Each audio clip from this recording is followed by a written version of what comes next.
Hello, I'm Emily L. This is International Entrepreneur Alliance IEA Hong Kong Chapter Broadcasting Channel. Before welcoming Mr. Allan, Vice Consul of Philippine Consulate sitting next to me today. Currently, January 6th is the 15th anniversary of PHL in Hong Kong. Mr. Revote represents Philippine country to give us the most current information in beginning of year 2025. We know this channel will attract many enthusiastic audience in Hong Kong and elsewhere, inside, outside of Philippines, your motherland. To get you know, IEA mission is to provide development opportunity that empower entrepreneurs to create business opportunities, and also IEA is to be the leading global network of active citizens. Background of Mr. Allan Revote. I remember that you are lawyer in professional. What makes you a shift to from a lawyer, from academia, lawyer to the government, and also transfer to Hong Kong with a 7.5 million populations? First of all, I would like to say good morning, Emily. Thank you very much to IEA for conducting this interview. So, professionally, I started, right after graduating from law school and after passing the bar exams. I was treading between the worlds of academe and also trade and investments. I started out as a teaching assistant for public international law in my law school in Manila. And at the same time, I also entered as an executive assistant to the Assistant Secretary for Trade Policy and Investment Negotiations in the Department of Trade and Industry back then. So my boss was essentially the lead trade negotiator for all trade negotiations being conducted by the Philippines. It was a very nice opportunity to have an eagle's, the saying, standing on the shoulder of the giants. I was able to do that. I was able to see how the whole how trade policy and negotiation is conducted, at least from the point of view of my boss back then. And then I did more of investment and trade law when I entered into the board of investments. So I stayed there for almost 2 years. I was very grateful. It was very hard work. It was a lot of but I believe I was able to gain a decade's worth of know-how on international investments and how the whole international investment landscape works, with those 2 years of experience in the Board of Investments. And then I took the Foreign Service Officers exam for the Department of Foreign Affairs. And I was very lucky enough and blessed to have passed that exam. And that started my journey as a diplomat.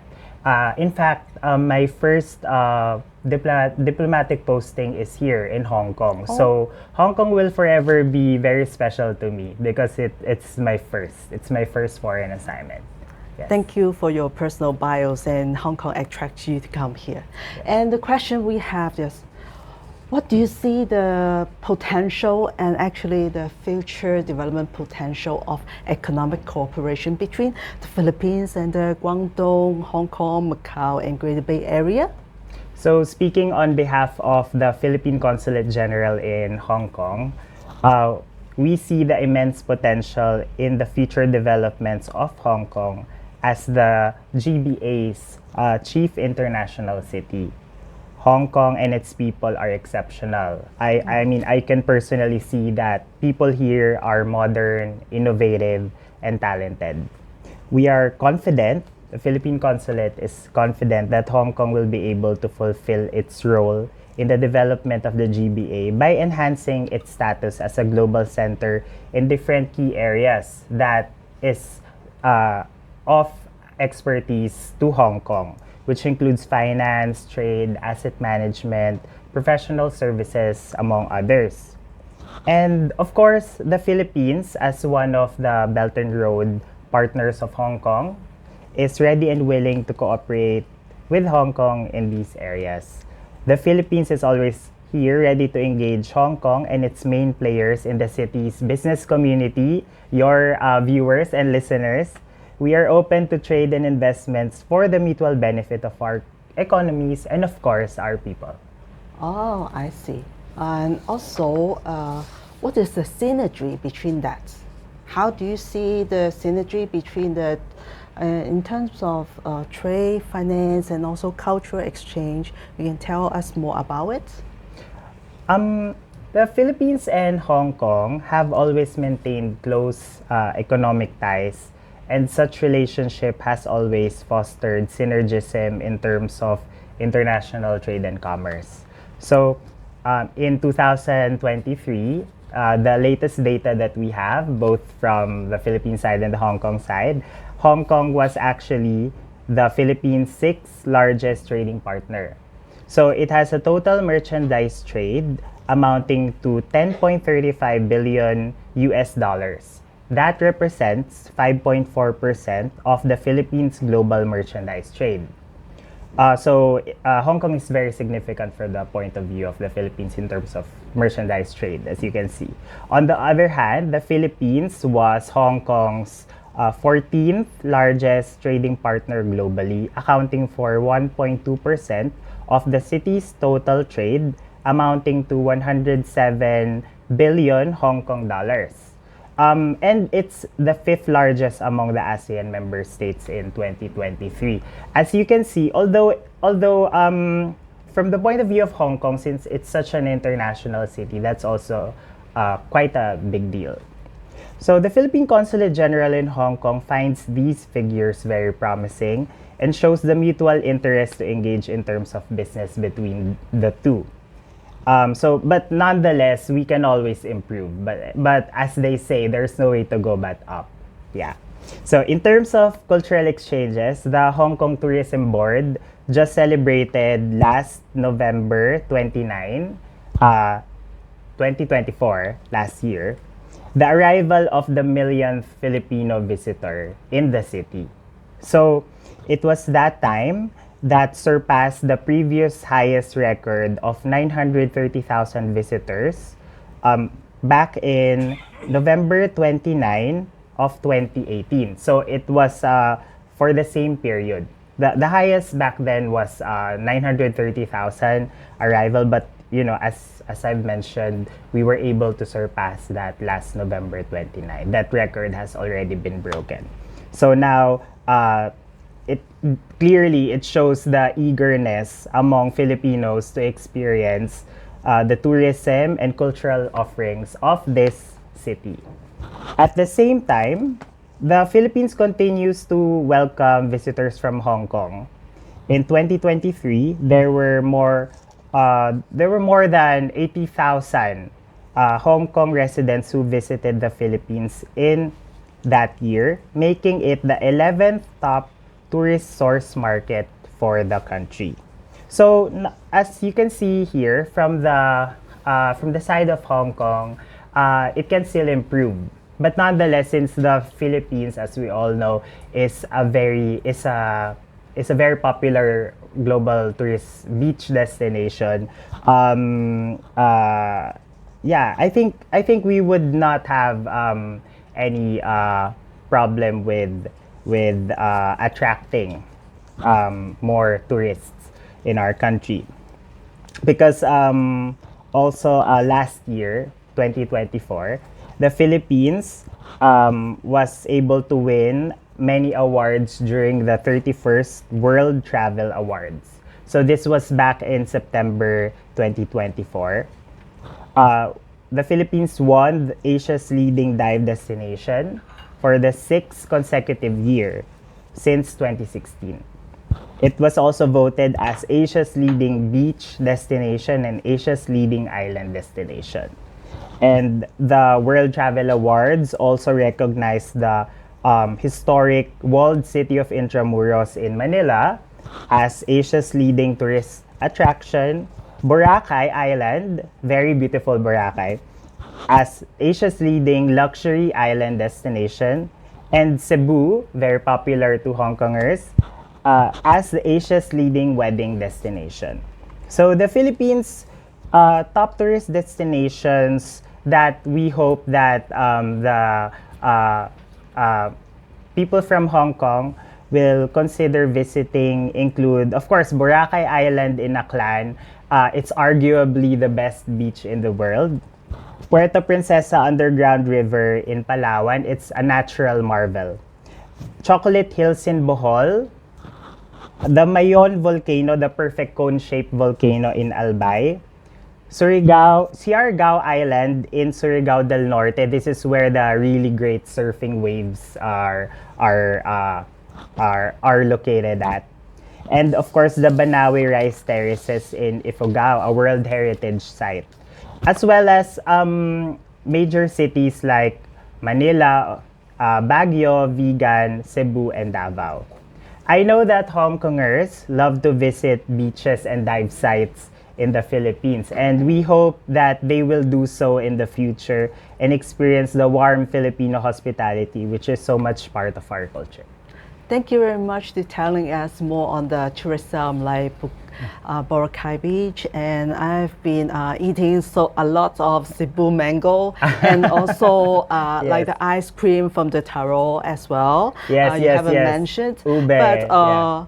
what specific opportunity and challenges for the bilateral cooperations that you can tell us more about, and what are the potential areas for the future cooperation in the case that we can have more existing economic cooperation project between Philippines and Hong Kong? So, shall we go first with the existing economic cooperation projects between Philippines and Hong Kong? Okay, so for the existing economic cooperation projects, what the Philippines and Hong Kong currently have now, firstly, I think the major cooperation between the two are the fact that both are actually parties to the ASEAN-Hong Kong Free Trade Agreement and investment agreements that came into force in 2019 and was fully implemented by February 2021. So the free trade agreement enabled both, including other ASEAN member states, to have a mutual reduction of tariffs for traded goods. As you can see, our the merchandise trade between the Philippines and Hong Kong are quite significant, as I mentioned earlier. And then restrictions to trade and services were also lessened. Longer stay for business travelers were also had. And better investment protection in general were implemented. So the Philippines looks forward to the outcomes of Hong Kong's application to join the Regional Comprehensive Economic Partnership Agreement, or the RCEP agreement. So we acknowledge that Hong Kong applied for membership in the RCEP back in 2022. So as such outcomes will enable Hong Kong's competitive advantages to be included within the RCEP, we're sure it will benefit all parties therein.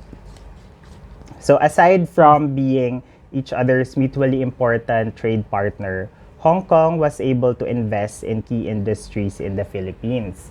So we note that Hong Kong was able to bring in investments to the Philippines in areas such as manufacturing, administrative and support service activities, real estate, transportation and storage, information and communication, and wholesale and retail trade.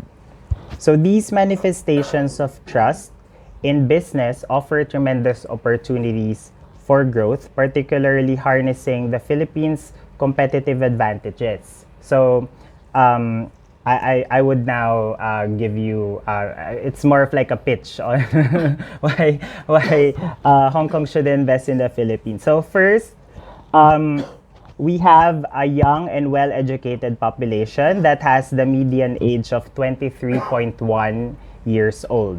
So it's a very young, educated, talented population. We have access to key markets in the ASEAN and East Asian economies with our several free trade agreements in ASEAN and individually as well. The Philippines is also strategically, geographically located at the crossroads of international shipping and airlines as well.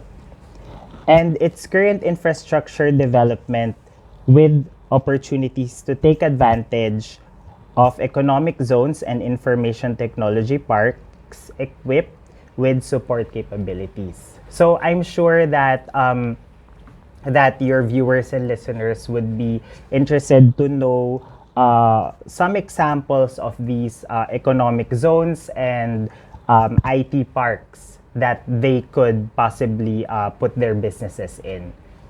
So we call it, you have the young age you mentioned to us, and also we have the C919 air flights you may know about. Yes. I think its traveling businesses will be more captured on the surpassed number. And actually, the linkage between Guangdong, Hong Kong, Macau, and Greater China within Philippines, there is no restriction now. And how can you tell us the Philippines will be more participate in the economic development strategies of this area, Guangdong, Hong Kong, Macau, and Greater Bay Area, and also capture economic growth opportunity from it, actually? So for the Philippines, we engage the world through our foreign service posts. That's our first level engagement. So we have consulates in Hong Kong, Macau, and Guangzhou. So each of these foreign service posts, each of these consulates are able to cover economic development initiatives and events on each territory. So similarly, each consulates are mandated to engage their respective jurisdictions' governments to foster more economic opportunities for the Philippines therein and engage their respective business communities therein to advocate for the economic and investment opportunities available in the Philippines. All of these are for the purpose of advancing economic diplomacy among their respective jurisdictions in China. So for the Philippine Consulate General in Hong Kong, we are committed, we have been committed and will continue to be committed to engage the Hong Kong government and business communities, particularly through our economic section. So, and at the same time, cover the progress of the Guangdong, Hong Kong, Macau, Greater Bay Area's economic development strategies as it is implemented in the city. The consulate also has a Philippine Trade and Investment Center, which is the representative office of the Philippine Department of Trade and Industry that is ready to engage with Hong Kong's trade and investment communities. And we are actually located in central MOT area. Is now is One Belt One Belt, and ASEAN and RIOCEP is currently and AI also the booming words bazaar that's telling us what we do, and are we getting to be more intelligent or more lazy about that? But to me, there will be the weekend is congested with Philippines and also other ASEAN made along this area. So can you also tell us the future prospect, anything deepening our economic and cultural cooperations and between this bilateral economic cooperation between Philippines and Hong Kong? And is there any room for deeper cooperations in cultural and education as well? Okay, so Let's go first to the economic side for your viewers and listeners. We discussed earlier, the Philippines and Hong Kong have a robust economic relationship, with the Philippines exporting a lot of products to Hong Kong. At the same time, there are economic opportunities brought about by the ASEAN-Hong Kong-China Free Trade Agreement, the one I mentioned earlier, as enhanced by its first protocol to amend the said agreement, the AHK-FTA, and by the ASEAN-Hong Kong-China Investment Agreement. The Philippines looks forward to the favorable decision on the application of Hong Kong to join the RCEP, or the Regional Comprehensive Economic Partnership Agreement, because we know that RCEP will surely foster deeper economic cooperation between the Philippines, Hong Kong, and other RCEP partner countries, if such favorable decision would materialize. In terms of cultural and economic cooperation, the Philippines and Hong Kong are always finding ways to promote diversity and ethnic inclusivity within the city. As you've mentioned earlier, indeed, our citizens are indeed outside and are very visible to everyone, particularly every Sunday, especially in Central, because the Filipinos in Hong Kong are actually part of the largest ethnic minority in terms of population in the city. So we are currently at 220,000 Filipinos in Hong Kong. We're very thankful that us Filipinos are empowered to celebrate cultural traditions and celebrations throughout the city. So particularly seen every June. June is it's like our national month. Particularly, our national day is on June 12 every year. So every June, we have the most awaited Kapangyawan Friendship Festival that celebrates the deep friendship between the Philippines and Hong Kong.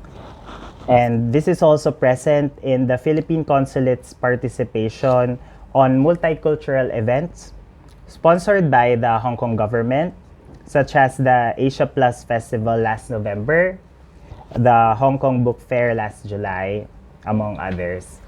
Further, for educational cooperation, the Philippine Consulate is currently under talks with several top Hong Kong universities on possibly developing programs to bridge partnerships with their Filipino counterparts in the Philippines. Oh, thank you. It is so much that I can gain from you today. Yes. And it is also very fair. This interview has given us hope and the future with Philippines, Hong Kong, Greater China, and Guangdong. We are also excited for further strengthen our relationship, especially in the area of innovation, education, and cultural exchange. Audience, thank you so much for watching. I wish I can ask more questions, but I'm afraid we are out of time here. And thank you again, Vice President, Vice Consul of Philippines Consul General, Mr. Allan Revote Anthony, being with us today. I'm Emily-L on behalf of International Entrepreneur Alliance, IEA, and our board members, Mr. Tony Ho and Mr. Tony Tam, and Philippines Chamber of Commerce. Mr. happily joined us today behind the scene. Not to miss this month, January, for Hong Kong, Chinese and Pinoy in Hong Kong. In the Philippines, also celebrate 2 New Years, Lunar New Year. And in next 3 weeks' time, before the camera, can you also speak in Cantonese or any dialect to say some greetings before leaving our channel today? Well, I'll if you will teach me, I will be able to say Happy New Year. So is it Kong Hei Fat Choi? Okay, it's Kong Hei Fat Choi. Okay, we can greet. Okay, 1, 2, 3. Kong Hei Fat Choi. Thank you. Happy New Year.